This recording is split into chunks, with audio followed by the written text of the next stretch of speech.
Hello everyone, welcome to Chandigarh Civil Services Academy and my name is Rohan. आज हम एक topic discuss करने जा रहे हैं जिसका नाम है क्लाउड सीडिंग। तो चलिए समझते हैं ये क्लाउड सीडिंग क्या है।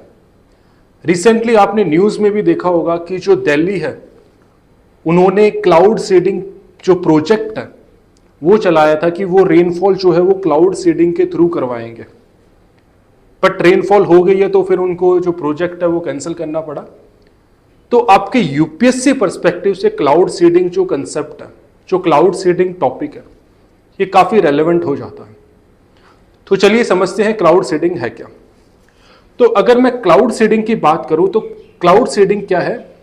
क्लाउड सीडिंग के अंदर हम कुछ सब्सटेंसेस को एयर के अंदर डिस्पर्स करवाते हैं, dispersing substances into the air that serve as cloud condensation और ice nuclei।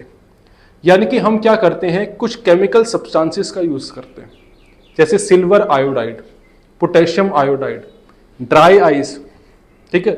इस तरीके के केमिकल सब्सटेंसेस का हम यूज करते हैं और इन केमिकल सब्सटेंसेस को हम क्लाउड्स के अंदर छोड़ते हैं।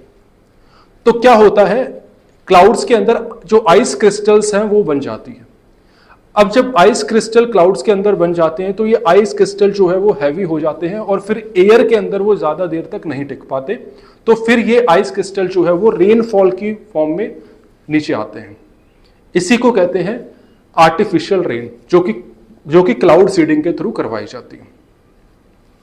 तो अब हम समझेंगे कि क्या प्री कंडीशंस है।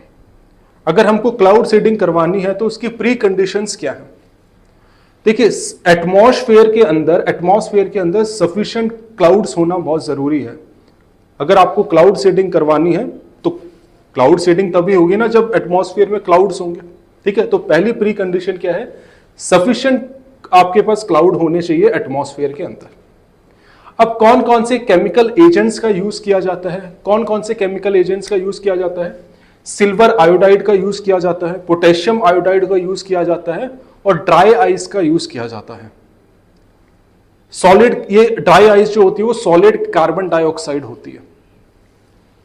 अब कौन कौन से मेथड्स हम यहां पे यूज कर सकते हैं क्लाउड सीडिंग के लिए।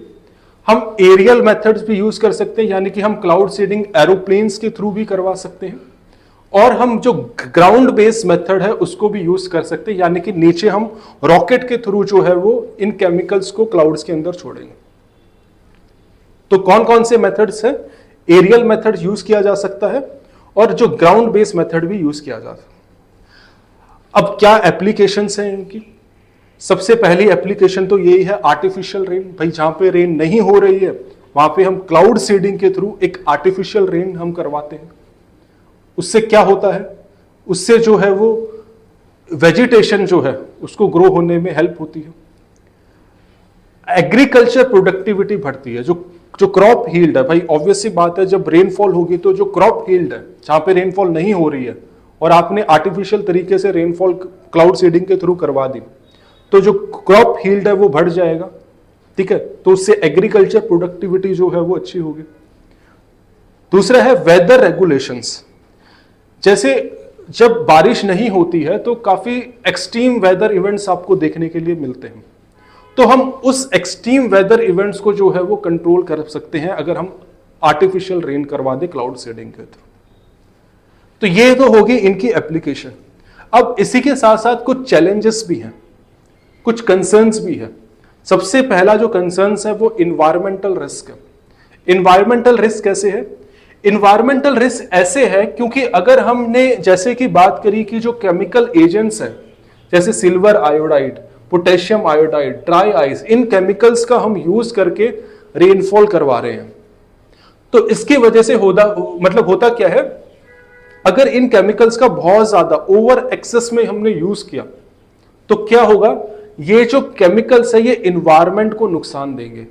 होता क्या है कि ये जो केमिकल्स है ना, सिल्वर आयोडाइड, पोटेशियम आयोडाइड, ये कई बार सॉइल के अंदर भी चले जाते हैं जिसकी वजह से सॉइल पोल्यूशन होता है, और वाटर के अंदर भी चले जाते हैं जिसकी वजह से वाटर पोल्यूशन होता है। तो सॉइल के अंदर जाएंगे तो क्या होगा, सॉइल जो है वो, सॉइल की फर्टिलिटी रिड्यूस होगी, ठीक है, वाटर पोल्यूशन होगा, ठीक है। तो इन्वायरमेंटल रिस्क है अगर हम इनका एक्सेस में यूज करते हैं इन केमिकल्स का। हाई कॉस्ट, जैसे कि मैंने आपको बताया, हाई कॉस्ट हम एरियल मेथड का अगर हम यूज कर रहे हैं तो एरोप्लेन्स के थ्रू क्लाउड सीडिंग करवा रहे हैं, तो ये जो है वो हम एक तरीके से टेक्नोलॉजिकल इंटेंसिव हम यूज कर रहे हैं, इंटेंसिव टेक्नोलॉजी का यूज कर रहे हैं। तो यानी कि हम कैपिटल इंटेंसिव जो मेथड है वो यूज कर रहे हैं बेसिकली। तो जो डेवलपिंग कंट्रीज होती है उनके लिए क्लाउड सीडिंग एक बहुत बड़ा फाइनेंशियल चैलेंज हो जाता है।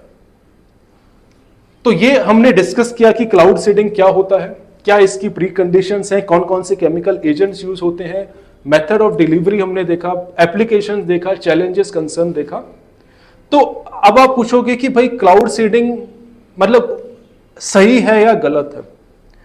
देखिए, अगर मैं क्लाउड सीडिंग की बात करूं तो जो क्लाउड सीडिंग है उसको हम एक शॉर्ट टर्म सॉल्यूशन तो देख सकते हैं।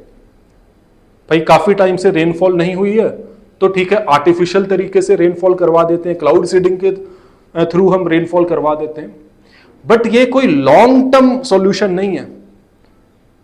आप वाटर स्कैर्सिटी को लॉन्ग टर्म सॉल्यूशन नहीं देख सकते भाई, long term water scarcity solution नहीं है ये जो क्लाउड सीडिंग है। सो आई होप आपको क्लाउड सीडिंग का कंसेप्ट अच्छे से क्लियर हुआ होगा। Thank you.